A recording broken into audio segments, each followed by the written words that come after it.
Yan meron sa Palumpon mga guys. Ilak na na ya. Ilak na. Pana naman natin. Kumanan daw ang niyagi sa Palumpon.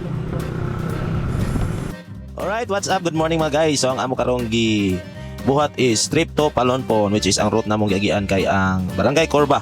Okay, so inyong nakita no. Nga niliko may diri sa eskina sa Corba. So alright, mo ni siya ang mapa sa Google Map, mo ni siya atong nakita. Nga dol ra gyud sa kayo. So tara, let's go.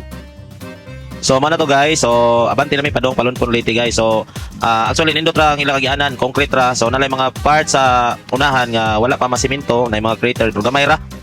So good sa kayagian guys, mag-enjoy ra mo. Okay, so na lang to. Okay. Yan meron sa Palumpon mga guys. Ilak na na ya. Ilak na.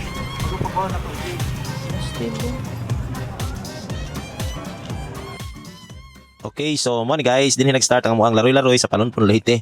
So mo tong amuang ruta karon is padumi ngadto sa ilahang merkado, which is doon ra din ang dapita kini among gi-parkingan. Daghan na sila mga available nga parking space diri.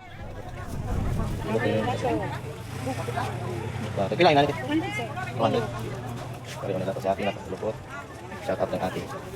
Say ano guys, magpetag guys diri ilagang Michael daw. So to si ate pag ice. Okay guys, so malubatan na ka sa ice na diri ni Boss Michael kay pertigid kadagko, murag uus bata kadagko, naladag daw kayo. Sabi. Balisang mo magtanaw. Salamat ya. Salamat po ka. Okay, so makatawa ko maguna-una sa ice ila ka Michael ba kay murag gyud kadagko sa kanan ang gloves ni Pacquiao daw maigo ka murag gibato og kuan. Ice boko. So man lang to nahinan mi kabanti diri. So padumi nga to sa kinini ang mga seafoods ang mga gilaray. Kaya na nakapait naman may og styrobox. Okay, so mura may diri mga pusong no, mura may diri mga turista. Alright, so makita ninyo nga papili-pili. Mura lang may mga correct diri guys. So enjoy lang ta. So tanawa lang ninyo lang tawa. Tamo lang mag-igo sa mga Andrea gimmick. 180 lang. Sige, babay na. Babay na. Oh. Ilang kilos lokot ni mo te? Pilion na natin. Ano lang ko ni? Wow, kalami.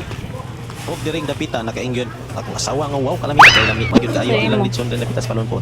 Okay, kaduhang bisis na rin namo diri pagbalik sa Palumpon no, which is kasagaran namong order sa paniudto is kanig yung litson nila. Kanig yung baboy mo ginay favorite nako diri. Ilang din po. Busing.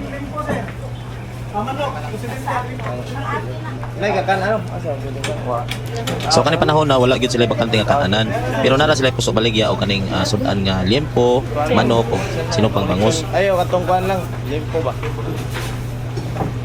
So man lang to nangita lang sa diskarte kung asa may mo pwesto. Total na arma po din sa tapad ang mga karinderya. So mo to nakakita mi karinderya dito mi. So goods ra pud kanara pud sila binabol nga bakante nga lamisa. Ilawan ni ambang. Sa tinuod lang yun guys, karon pa ko nakatilawan ni nga pagkaon kaning seafoods nga gitawag nilang ambang. So gitilawan gyud namo, gitry namo, nagpalit mi og bali 50. Testingan namo kung sa gilasan niya. So goods ra man sad, lami ra pud siya. Nindot ra kay siya para sa mga sudan. Seafoods gyud siya, lami gyud kaayo. Sa akong ka-curious, nakatilaw gyud ko, okay ra gyud. Lami ra yang lasa. Lami kay pare suka ba. Okay, so mo lang to guys. Dili na naghuman nga mo ang kuan, tiwasan sa nila mo kaon. At least nakalantaw mo sa mga pagsuroy-suroy diri sa Palumpon Leyte. Daghang salamat og have a good day.